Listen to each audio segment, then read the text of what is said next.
ഞങ്ങൾ വയനാട്ടിലേക്ക് പോകുമ്പോൾ ഒടുങ്ങാക്കാട് മക്കാമിലേക്ക് ബസ്സിന് പൈസ അറിയും. ആ പൈസ എടുത്തു കൊടുക്കാൻ പ്രത്യേകം ആളവുണ്ടാവും. അത് മിക്കവാറും ജാലങ്ങളിൽ ഇങ്ങനെ ആളെ നിർത്തിയിട്ടുണ്ടാവും. ഞാൻ ചോദിക്കാറുണ്ട്, നിങ്ങൾ എന്തിനാണ് ഈ പണം ഇടുന്നത്?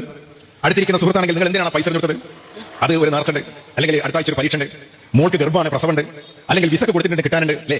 ഇതാണ് നമ്മുടെ നാട്ടിൽ ആളുകൾ പണം കൊടുക്കുന്നതിന്റെ ലക്ഷ്യങ്ങൾ. ഞാൻ ചോദിക്കാറുണ്ട്, പ്രിയപ്പെട്ടവരെ, അള്ളാഹ് എന്താ ഇവർ മനസ്സിലാക്കിയത്? അള്ളാഹുവിനെ മനസ്സിലാക്കിയത് എങ്ങനെയാണ്? ഇങ്ങനെ പൈസ കൊണ്ട് കൊടുത്തിട്ട് പരീക്ഷ ജയിപ്പിക്കാനും രോഗം മാറ്റുവാനും പ്രസവം എളുപ്പമാക്കാനും വിസ ലഭ്യമാക്കാനും കൈക്കൂലി കൊടുക്കുന്ന വ്യക്തമായിട്ടോ ഇങ്ങനെ ഏർപ്പാട് ചെയ്യാമല്ലോ. യഥാർത്ഥ യുക്തിവാദത്തിലേക്കല്ലേ ഈ മുജാഹിദ് മൗലവി ആളുകളെ കൊണ്ടെത്തിക്കുന്നത്? മക്ബറയിലേക്ക് ദാനധർമ്മങ്ങൾ ചെയ്യുന്നത് അള്ളാഹുവിനുള്ള കൈക്കൂലിയാണത്രേ. എങ്ങനെ ഇയാൾക്കൊക്കെ ഇത് പറയാൻ തോന്നുന്നതെന്നാണ്.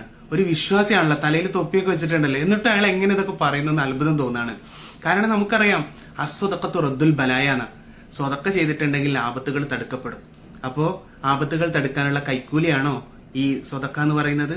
പരിശുദ്ധമായ ഖുർആൻ ഷരീഫിലും തിരു ഹദീസിലും സ്വതക്ക കൊടുക്കുന്നവനുക്കുള്ള പ്രതിഫലം ധാരാളമായി എണ്ണിയിട്ടുണ്ട്. ഇവരുടെ ഭാഷയിൽ ഈ പ്രതിഫലങ്ങളൊക്കെ കിട്ടാൻ വേണ്ടിയിട്ട് അള്ളാഹു തആലക്ക് കൈക്കൂലി കൊടുക്കാന്നല്ലേ ഇവർ പറയാ.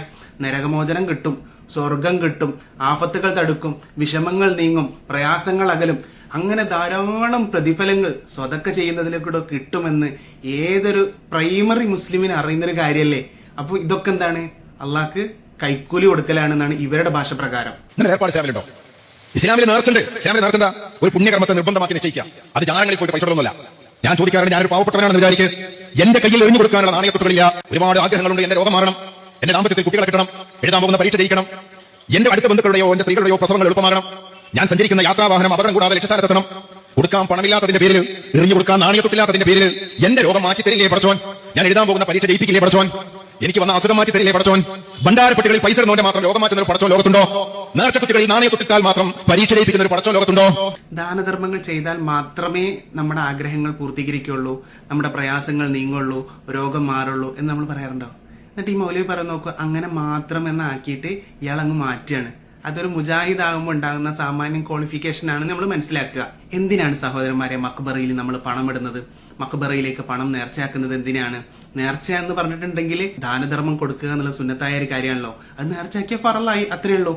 അങ്ങനെയുള്ള ദാനധർമ്മങ്ങൾ ചെയ്യുന്നത് ആ മക്ബറയുമായി ചുറ്റിപ്പറ്റിയിരിക്കുന്ന ഒരുപാട് മുതഅല്ലിമീകളുണ്ട്. അവർക്ക് പഠനാവശ്യത്തിന് ഈ പണം ഉപയോഗിക്കുന്നു, ഒരുപാട് ആളുകൾക്ക് ഭക്ഷണം നൽകുന്നു, ഒരുപാട് പാവപ്പെട്ടവരെ സഹായിക്കുന്നു, ഒരുപാട് ആളുകൾക്ക് ധാരാളം ഗുണങ്ങൾ ചെയ്യുന്നു, ദീനീപരമായ ധാരാളം പ്രവർത്തനങ്ങൾക്ക് വേണ്ടിയിട്ട് ആ പണം ഉപയോഗിക്കുന്നു.